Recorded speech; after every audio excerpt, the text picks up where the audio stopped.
আসসালামু আলাইকুম। এখানে সামনে দেখতেছেন ইউএসবি চার্জিং মডিউল। এটা হচ্ছে 4 চ্যানেল চার্জিং মডিউল। এটা হচ্ছে one single channel charging module. এগুলার কম দামের মধ্যে অনেক ভালো পারফরমেন্স আছে এগুলোতে। তবে এটা কিছু সমস্যা রয়েছে। এটা হিট অনেক হয়, হ্যাঁ। এটার হিট সারফেস এরিয়া খুবই কম হওয়ার কারণে এটা তাড়াতাড়ি নষ্ট হয়ে যায়।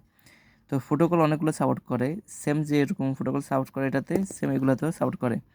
তবে এটা হিট সারফেস এরিয়া অনেক বড় হওয়ার কারণে এটা তেমন একটা গরম হয় না। এটা 55 ডিগ্রি সেলসিয়াস উপরে হয় না। আর এটা অলমোস্ট 80+ হয়ে যায় হিট, হ্যাঁ। আর হচ্ছে এটা হচ্ছে একসাথে আপনি 4টি ডিভাইস চার্জ করতে পারবেন। আর এটা হচ্ছে সিঙ্গেল ডিভাইস চার্জ করতে পারবেন।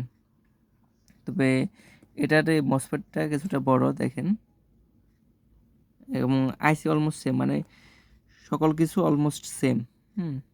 আর এটার কিছু কিছু, আর যদি আপনি দীর্ঘদিন ইউজ করতে চান এই ডিভাইসটা, তাহলে এটাই নিতে পারেন। এটা সবচেয়ে ভালো হবে। এটার লংজিভিটি অনেক বেশি।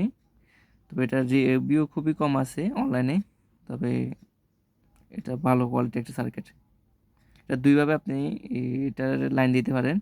একটা হচ্ছে আপনি এখানে বোর্ডের মধ্যে লাইন দিতে পারেন প্লাস মাইনাস, এবং কি আপনি এখানে জ্যাকের মাধ্যমে দিতে পারেন।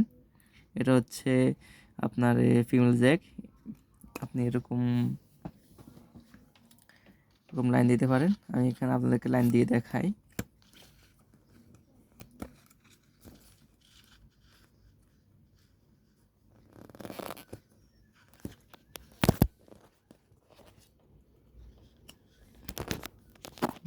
দেখুন, 4টা ডিভাইস একসাথে চলতেছে। এখানে হচ্ছে আপনি এই 6 ভোল্ট থেকে আপনি 32 ভোল্ট পর্যন্ত দিতে পারবেন। এটা বিশেষ করে আপনার নর্মালি সোলারের প্যানেল ইউজ করে অনেকেই। এখানে আপনার 12 ভোল্টের লাইন দিলে আপনি এখানে 5 ভোল্ট আউটপুট দিতে পারবেন। এখানে 18 থেকে আপনি 22 ওয়াট পর্যন্ত নিতে পারেন।